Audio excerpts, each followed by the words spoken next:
Combating mental illness with games and gamification. I'm Lindsay Farnworth with Utah State University, creating this video for the ITLS 6510 Research and Evaluation in Instructional Technology course taught by Dr. Kristen Searle. To begin, I want you to imagine yourself at 10 years old. You've just woken up and you feel a sharp pain in your stomach. It's something you feel every morning you have to go to school. You've given up telling your mom because she will just say, eat breakfast and it'll be better by the time you get to class.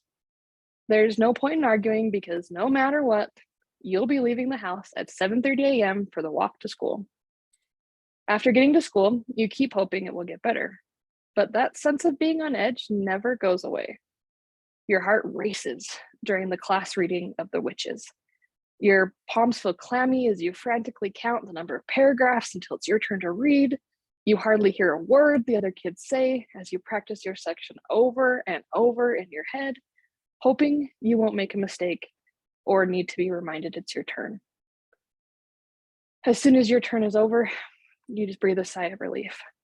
You never raise your hand, even though you usually know the answer because you're afraid you might be wrong. You are affected by mental illness, but have no words to describe that. This is a part of the story of my life. And this is me in the 4th grade in my very favorite Apple shirt. Looking at that image, you would never know that smiling little girl was silently suffering. I spent years struggling with anxiety and depression before I ever had words to put to my experience. And I'm not alone in that story. Anxiety disorders affect approximately 40 million people in the United States, and more than 75% of patients with depression have an anxiety disorder as well. Those 40 million are just diagnosed cases that we know about. Mental illness often goes undiagnosed, and anxiety or depression are only 2 of the illnesses in the ever-changing Diagnostic and Statistical Manual of Mental Disorders. You don't need to look far to see that anxiety, depression, and other mental illnesses are a significant issue in our world today.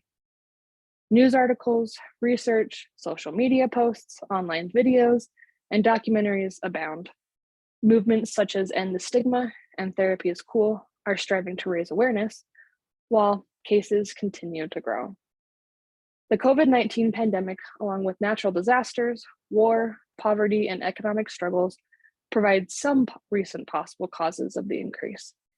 However, research has shown that mental illness growth started long before 2020.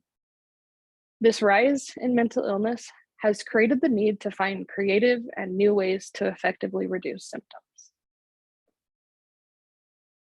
While cases of mental illness have grown over the last couple decades, so too has technology. As a millennial, I grew up with technology changing right before my eyes. In grade school, I wrote my reports using encyclopedias, and I remember playing on a typewriter. Most kids today probably have no idea what that is. I was thrilled when we first got our computer and terrified watching the clock hit midnight on Y2K. I'll never forget the annoying sound of dial-up internet or the joy of finally getting an iPod in high school. It felt so much cooler than carrying around cases of CDs and a portable CD player. One of my favorite things to do was stick a CD-ROM into the computer and escape into the worlds of Gizmos and Gadgets, Math Blasters, or Reader Rabbit. Like so many, I loved the adventures I got to experience and contribute part of my academic success to the time I spent in those game learning environments. I wasn't alone in my fascination of games. We didn't have a Nintendo console at home until I was in high school, but luckily, our neighbors did. Hours each week were spent in their basement with all the local kids gathered around one television screen, taking turns playing Super Mario, Donkey Kong, and Mario Kart. All the kids knew who was best at each task, and together, we conquered those worlds. Technology has come a long way since the first commercial video game in 1971. And while there are still simple versions of many games, the invention of the smartphone, Wii, virtual reality, and more have expanded the gaming world exponentially. And do you want to know what one of my favorite things is about games? They often take what seems impossible in the real world and make it possible. I don't think I'm ever going to have to solve a murder, and I'll probably never get to fly, but there are real world examples of games. Take the game World Without Oil. It has players imagine a world where the oil supply is running low and they must find creative ways to continue to survive. Sound familiar? The reality of a real world fuel shortage is not far-fetched, and testing possible solutions in the game world is much quicker and safer. So how does all this talk about gaming and technology apply to the mental health crisis I mentioned earlier? Well, for many, a diagnosis of a mental illness seems like an impossible problem to tackle. Quality help is hard to access, and treatment comes with fear of judgment or stigma. It took me years to finally search for help and find what worked in my personal situation. But I did find something that worked. Mental illness is possible to live with. And as I have learned that, I've come to believe that the gaming world could create solutions that combat the rise in mental illness in a quicker, more accessible way. Solving the mental health crisis with gaming may sound like a great idea, but is it really plausible? Recently, researchers have begun to attempt to answer this question specifically when it comes to anxiety and depression. Before we dig into what they have found, I want to start with some definitions. In 2021, Magdalena Kowal and her team describe anxiety and depression as follows. Anxiety disorders, i.e. excessive behavioral disturbances, worry, and fear, can cause significant distress and impairment in social, occupational, and other areas of functioning. They are also associated with difficulty concentrating during work and play, and they can lead to excessive fear of negative evaluation. Depression is generally characterized by changes in mood, thinking, sleep, appetite, and concentration. Apart from physical manifestations such as fatigue, weight loss, and digestive issues, individuals with depression can experience a diminished ability to think and concentrate, and experience greater indecisiveness, feelings of worthlessness, excessive guilt, with recurrent thoughts of death or suicide. Personally, I've experienced just about every one of those symptoms listed above, and learning to live with that is not an easy journey. No one begins mental health treatment as a blank slate. Each person comes with a unique story, spanning months or years to decades of their life. What led them to seek treatment may range from a one-time panic attack to exhaustion over failed relationships, or an inability to find joy in what they once loved. The individual situation of each client requires a creative and personalized approach to treatment. Some cases will come to a resolution within a few short weeks, while others take years to unravel. It often takes a significant amount of time and money to find an effective form of treatment. The most common are pharmacological, psychological, or a combination of the two. While those treatments are effective, wait times can be days or months, depending on one's insurance, financial means, and country of residence. It's like waiting for the stars to align, finding a therapist who you connect with, or medication that works well with an individual's body. Now, how can gaming help with this roller coaster of treatment? On the surface, gaming doesn't seem very complex, but it is a world of its own. It is easy to get confused by all the game types and acronyms like RPGs, MMOs, and FPS. A knowledge of specific game types isn't required to understand this message, but before we get into answering that initial question, here are some definitions that might help. Casual video games, or CVGs, are games that are easy to play, quick to learn, fun, and popular. Think games like Angry Birds, Candy Crush, or Temple Run. Serious games are games for serious purposes, like health treatments, city planning, or education. Microsoft's Flight Simulator is one of the first serious games I remember trying to play. I know games exist for training surgeons and doctors. Gamification involves combining game elements in areas outside of a game, like points, badges, levels, or avatars. Applied games include both serious games and gamification. In one 2020 study, Celia Litvin and others gathered a group of 358 Bosch employees to study the effects of gamification. They used an app called Equal, where a virtual character leads the user through lessons associated with general well-being. 1/3 of their group played that game, while another third was assigned to use a journaling app, and the last portion was given no intervention. The groups were asked to use their assigned app over 5 weeks and complete surveys on personal growth, wellness, anxiety, and other indicators on day 1, 17, and 35.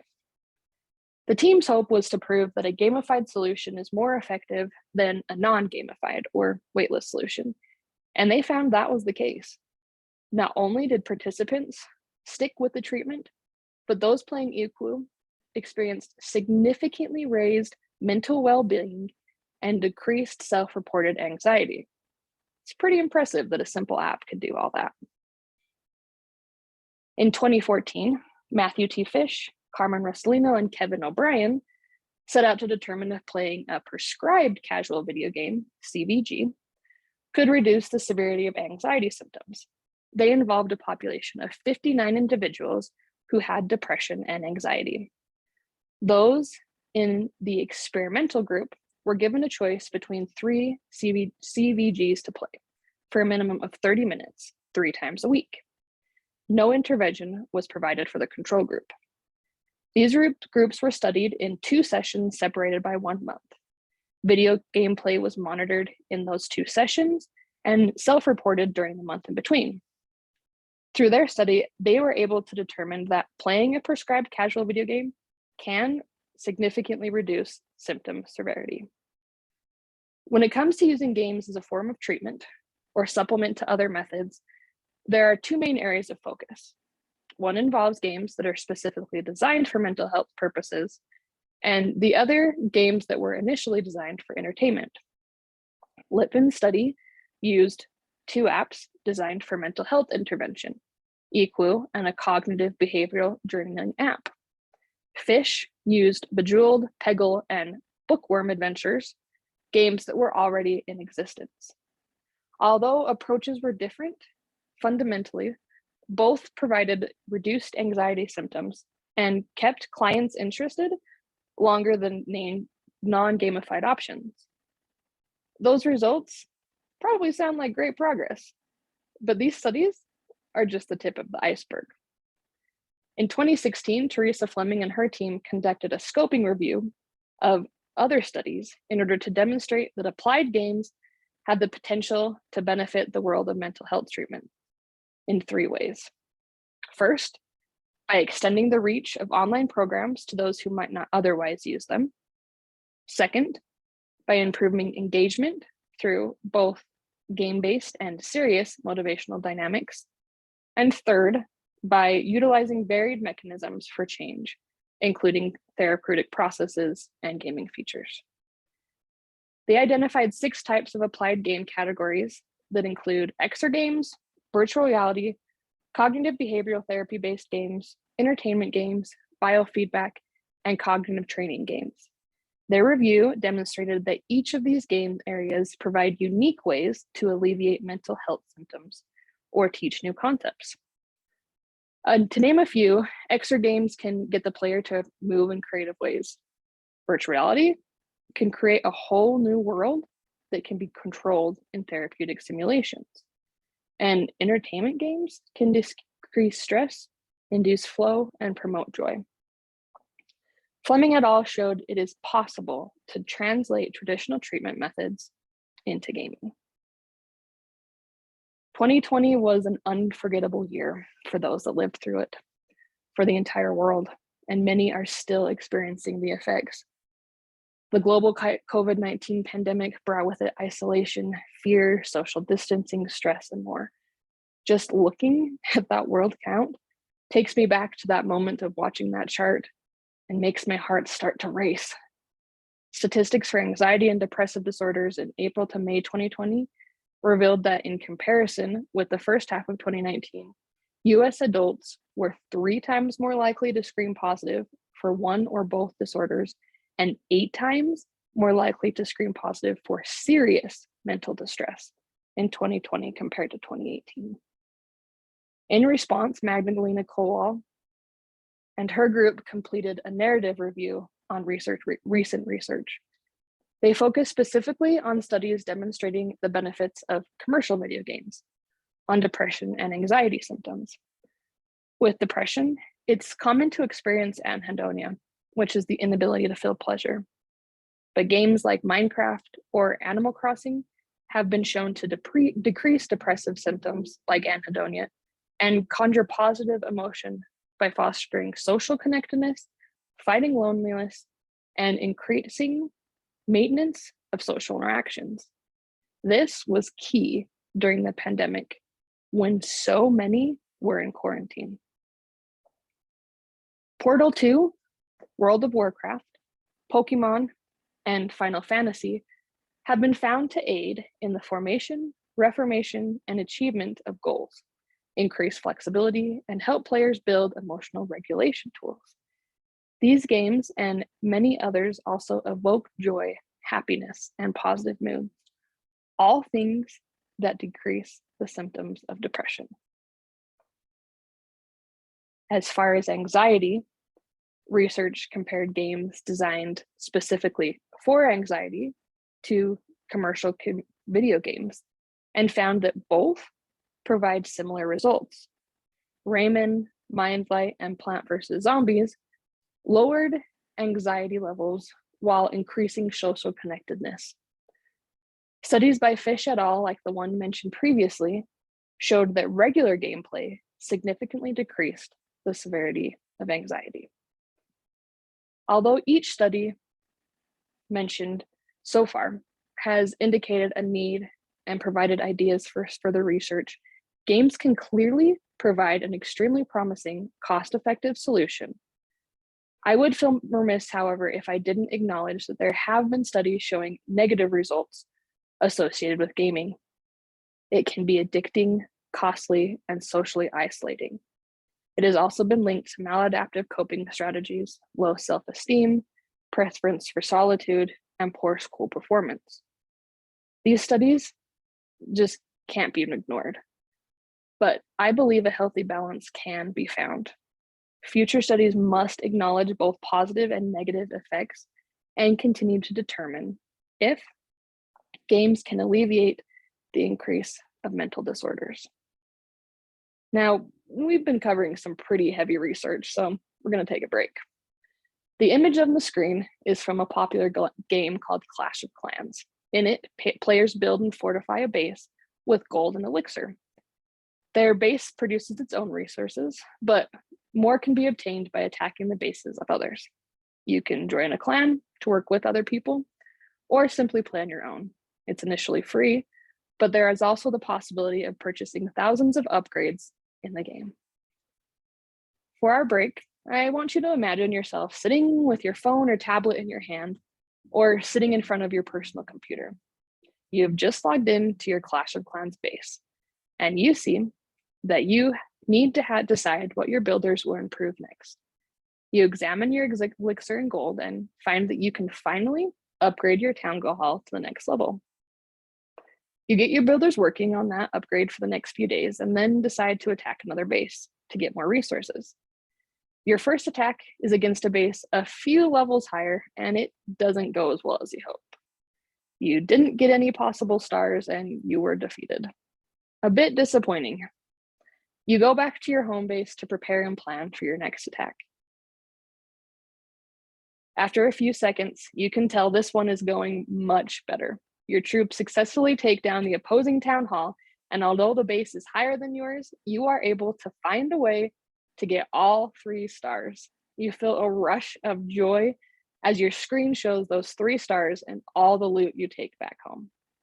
You then glance down at the time and realize 30 minutes has passed in what felt like the blink of an eye. You have just experienced flow. Flow is a state of dynamic equilibrium where the individual's skill matches the level of challenge. Individuals engaged in flow commonly report feelings of focused attention, intrinsic reward, timelessness, balance between their skill and challenge levels, control, and complete focus on the activity. Games can provide that immersive state of flow through rich environments, social learning, safe yet reactive environments, and opportunities for repeated attempts at difficult tasks.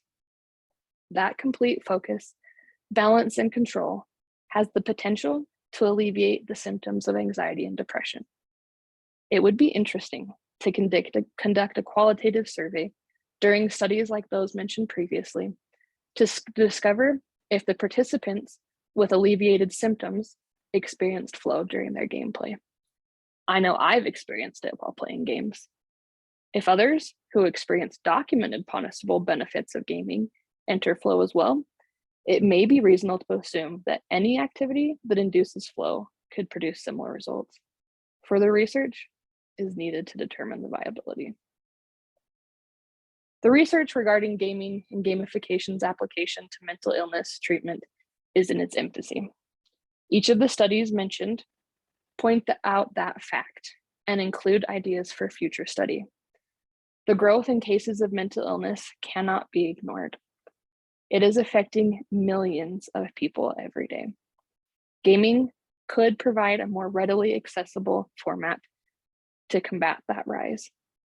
There are thousands of individual games that could be studied and multiple complex mental disorders.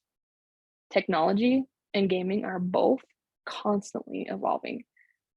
Though there can be negative effects of gaming that go along with the positive, research has shown that there are clear benefits in other promising areas like studying flow. Games have always been a special part in my life. It isn't strange for me to become completely immersed in trying to solve puzzles or progress through various levels in a new game. One of my favorite activities is spending the night playing games with my friends or family. I find relief while gaming, and along with therapy and medication, I have found ways to cope with mental illness.